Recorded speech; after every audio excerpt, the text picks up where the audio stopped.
In 2023, I set myself a challenge to see whether or not I could save money by growing in the tiny front garden of the former council house where I live here in the West Midlands in the UK. The garden is only around 3 metres by 3 metres, and this video tells the story of how I did this build, why I did it, and stick around for the end where I'm going to reveal whether or not I saved any money. Back in 2023 there was a real sense of crisis. Food prices were soaring. I couldn't believe the prices in the supermarket. Some budget supermarkets introduced rationing, which made me really angry that people on lower incomes were having to make difficult decisions about what quality of food to buy. I broke one of the rules of social media and posted while angry. As I was posting this video talking about food inequality, the number of followers on my account soared. I'd clearly hit a note. I decided to dig up my front garden to prove a point, to prove that anybody can grow their own food and you can save money by doing so. Straight away, I hit a bit of a problem. There was loads of hardcore rubble buried just underneath the surface of the garden. I'd originally planned to dig directly into the ground, but I had to do raised beds instead. I managed to salvage some anti-weed fabric from a nearby skip, put that down to create some paths. This needed to be a low maintenance garden. I have a very busy job and I didn't have the time to maintain it. I actually bought some wood. This was the biggest expense of the entire project, and I started building raised beds in the front garden that I would be planting into. I don't have any DIY experience, but I really enjoyed doing this project. Slowly the garden began to take shape. I drew a plan and I planned to include 5 raised beds. I left enough space so that I could walk between the raised beds. I filled the majority of the raised beds using organic material and a thin layer of topsoil, and I split the cost of the bulk bag with a neighbour, keeping the costs down. Remember, this project is all about proving a point, to prove that you can save money. I then took a break from the DIY and sowed some seeds indoors on windowsills, salad herbs like wild rocket, and soon they bloomed. It's so good to see those seedlings coming up. The garden was really starting to take shape. I managed to salvage some black paint and made it look smart, some bark from a local tree surgeon, and then it was time to plant out the seedlings and get the garden growing a little bit. I really look back fondly on those early days in the spring garden, chilly days planting those seedlings outside, but conditions were pretty good and the beds were set up properly and quickly the plants began to grow. I also set up a compost bin. This was £25 that I bought on Amazon, and it was important for me to get the compost going, get it cooking, to fuel later growing later on in the season. Spoiler, I'm really pleased with the results of that cheap purchase. I continued planting out more crops. I purchased some established plants as well to give myself a head start, and I factored that into all the budgets, and I've accounted for that right at the end of the video. Planted out broad beans, spinach and salad herbs like Burnett salad.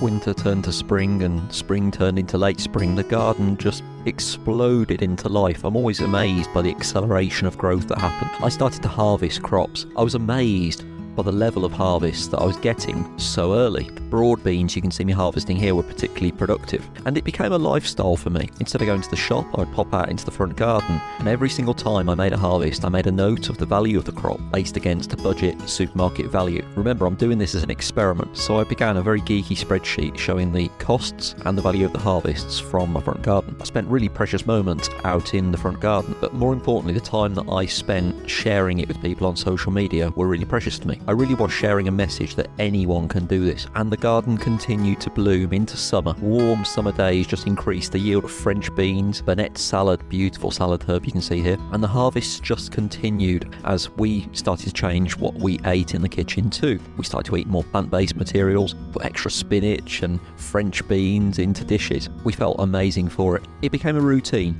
harvesting ingredients, showing them off to the camera, sharing that real positive message. I was sharing my front garden with millions of people, and I really hoped I could make it work in terms of the numbers. We made a few unplanned additions to the garden too, planting a blueberry bush in an old barrel. Turns out blueberries are really expensive and Kate loves them. We got such good crops off that blueberry bush, and I also added some relatively expensive herbs like Thai basil in small pots, and we were harvesting them really regularly too.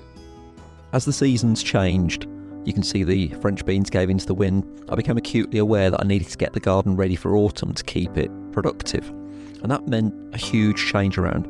It meant sowing loads more varieties in the summer ready for autumn. You can see me here clearing out all the tired summer crops in early September, ready to replace with the young, fresh seedlings for autumn. It's so important to realise that the autumn can be really productive.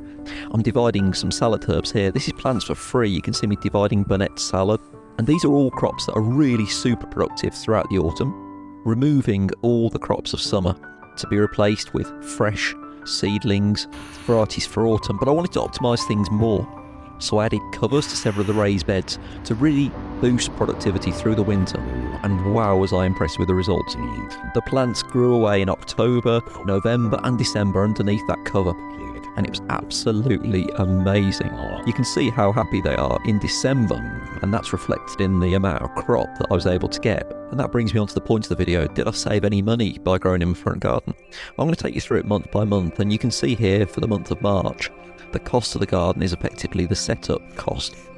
The majority of this cost came from the fact that I was buying wood, the cost of the topsoil, but I was able to reuse a lot of materials, salvage out of skips, which was a lot of fun. Despite keeping costs very minimal, I finished the month of March with a balance of minus £190. There were some more costs incurred in April as I bought some more seeds and the compost bin, but I actually got to start to harvest some crop, especially from the ready grown plants that I planted and the early seed sowing. So by the end of April I'd improved the balance, but I was still minus £154 as a result from the garden. In May the garden really got going. There was minimal expenses. I bought a few seeds, a little bit of seedling compost, but I harvested so much from the garden and I really pulled the balance back. By the end of May I was only minus £86. June was another really productive month with really minimal expenses, just a few seeds purchased, but I was harvesting mixed salad, spinach, broad beans, cut herbs, and by the end of June the balance was down to a deficit of only £32. It's important to be honest, and by July I was so burned out from doing my job and I'd dropped the ball slightly.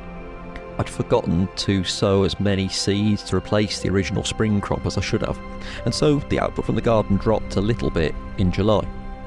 But I still harvested a lot of crop from the garden, and I actually broke even in July. I had a saving of £23 from my front garden. August was a changeover month in the front garden. The weather was absolutely perfect, and the plants that were already established were cropping heavily. Varieties such as blueberry, peas, kale, cut herbs, I was harvesting so much of them. And it was also a changeover month where I was very much concentrating on re-sowing varieties ready for autumn. There was some minimal cost involved buying seed, but the crop from August was really good, and by the end of August I was actually making a saving from my front garden, an overall saving of £69. September was another transition month as I was sowing crops for autumn. I still managed to harvest £48 worth of produce from the garden, and I wanted to take this opportunity to explain how I'm doing this maths. Of that £48, £18 of it was mixed salad crops, and that might sound like a lot to you, but to put it into context, that is only 3 or 4 bags of salad every single week to make that saving. It adds up really quickly, doesn't it?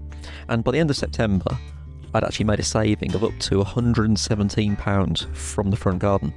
I knew this was a modest saving, and to get people's attention I really needed the garden to stay productive for the autumnal months.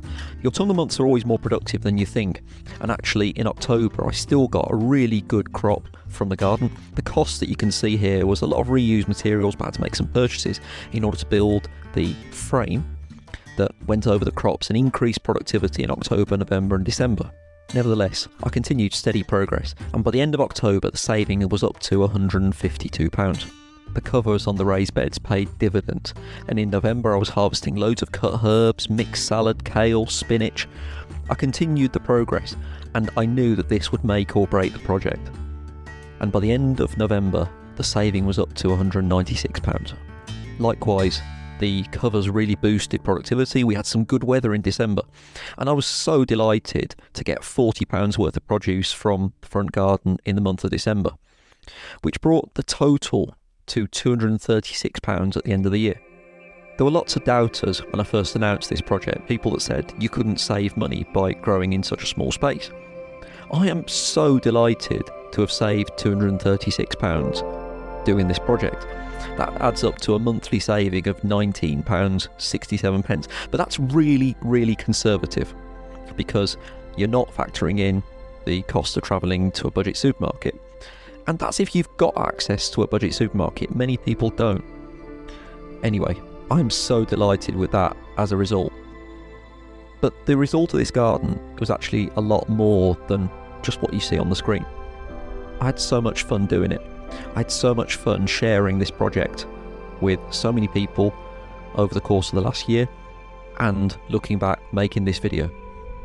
What do you think, guys? Have you enjoyed watching this, and are you persuaded to try and grow some food in the coming year? I really hope that you are persuaded, because I really firmly think that this is a way that you can take back control, give yourself some security and save yourself some money along the way. Really hope you enjoyed the video, guys.